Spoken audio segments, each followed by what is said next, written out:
You may have noticed, we are not on our normal couch. We are on my couch because it is my birthday. Happy birthday! If you're on the East Coast, you have been hit by an onslaught of winter storms. Draco, Gandalf, Luna, Khan have all left us with a minimum amount of snow and a maximum amount of driver panic.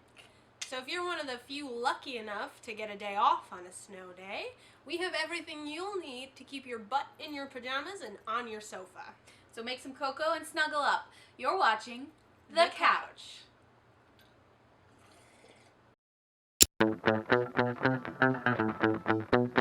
Who doesn't love to shotgun an entire series in one sitting? No waiting for your next fix, the rush you feel from overindulging in all that raw emotion. The fun of explaining to friends and family why no, you don't have a problem. The best days to shotgun a series are the ones where, no really, I am physically unable to leave my house. So sit back and relax while we give to you our favorite shotgun shows. We start off with The Lord of the Rings.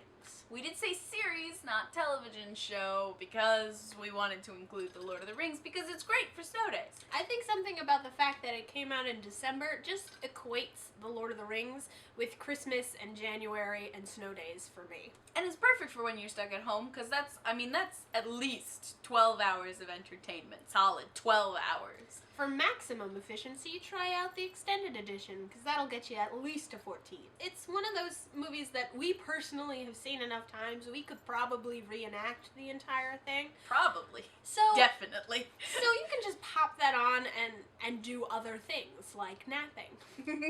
Or making food, or hot chocolate, stuffing your face, knitting. So it's a good multitasking show. So then our number 2 snow day shotgun is Coupling. Now if you haven't heard of this, it's a British show. It's like the British version of Friends, but shorter. It's also written by Stephen Moffat, or as we like to call him, the Grand Moff Stevens. This was before he went into his dark phase, so like no characters die.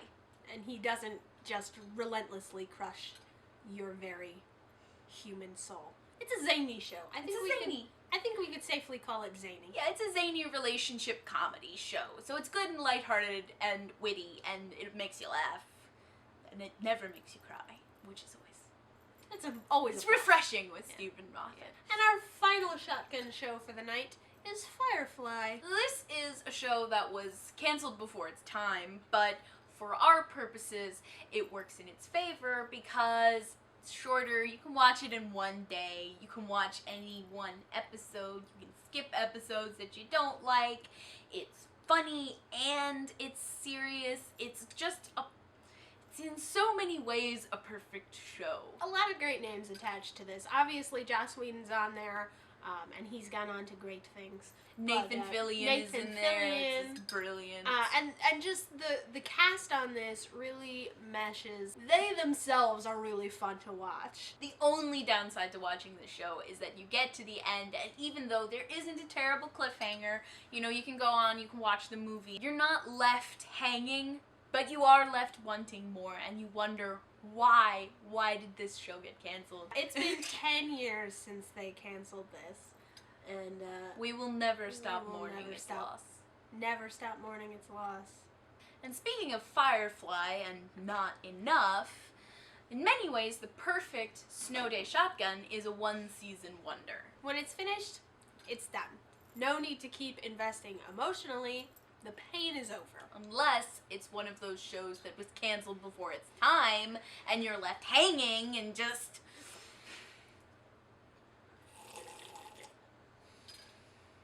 So here are 3 shows that we keep asking ourselves, why was that canceled again? First up, The Secret Circle. Now I know what you're saying. The show, I know, it's cheesy, but I really enjoyed it. Now I will admit, you kind of have to get past the first 2 or 3 episodes, but it gets really creepy and dark, and unexpectedly so. And to be fair, yeah, it was cheesy, but it's no more cheesy than something like The Vampire Diaries. In its time, it was the 3rd ranked show on the CW. Just because it's 3rd ranked on the network doesn't mean it's doing very well in ratings overall. And unfortunately, the magical effects, which, to be fair, there weren't that many, were just getting a little too expensive.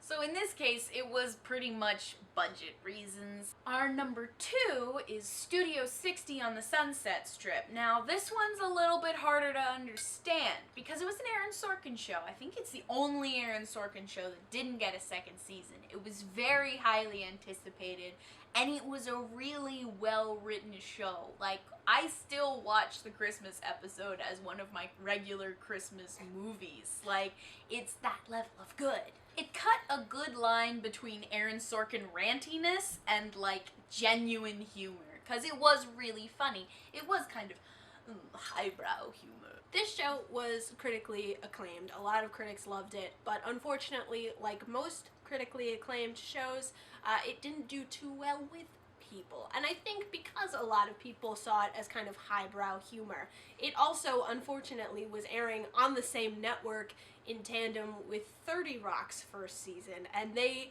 were both about the kind of behind-the-scenes workings of sketch comedy shows a la Saturday Night Live. So this one was a combination of ratings, and it was up against a very similar show, and while apparently you can have 20 different, Law and Orders running at the same time, you can't have more than one. Anyway. Our final show of the night is The Black Donnellys, another NBC casualty. It was an incredibly intense, incredibly gripping show from minute 1. I remember watching the pilot episode and thinking there is no way that they can heighten the drama on this any more than it is already heightened. And then they did. It was a little graphic for network television. I think it would have done better if it had been on HBO or some other cable, where it could have just embraced how gory it wanted to be. It aired on Monday nights, and it aired at 10 o'clock due to the graphic nature, and nobody's watching TV at 10 o'clock on a Monday night. And it was a graphic show. It's very violent. They actually didn't air one of the episodes on TV. It was only available online due to its content. I think that was more due to drug use than to violence, but again, they're dealing with really heavy issues.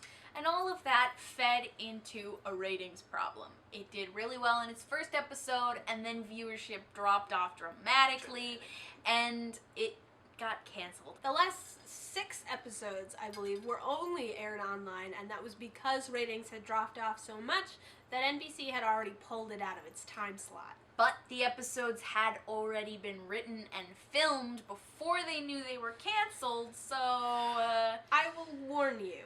You may think that you are prepared for the cliffhanger at the end of this show. You are not prepared. So speaking of shows that will probably only get one season just because we like them, here are our top picks that we're excited about this mid-season premiere time.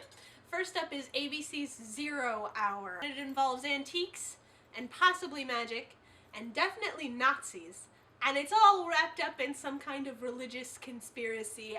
I don't know. It just looks like my cup of tea. Our next show, which is more likely to be a winner, is The Following, which it looks dark and twisty and engaging, and it has Kevin Bacon, obviously. They've been selling it pretty strongly on the fact that it has Kevin Bacon in it. But it also has James Purefoy, and he's brilliant.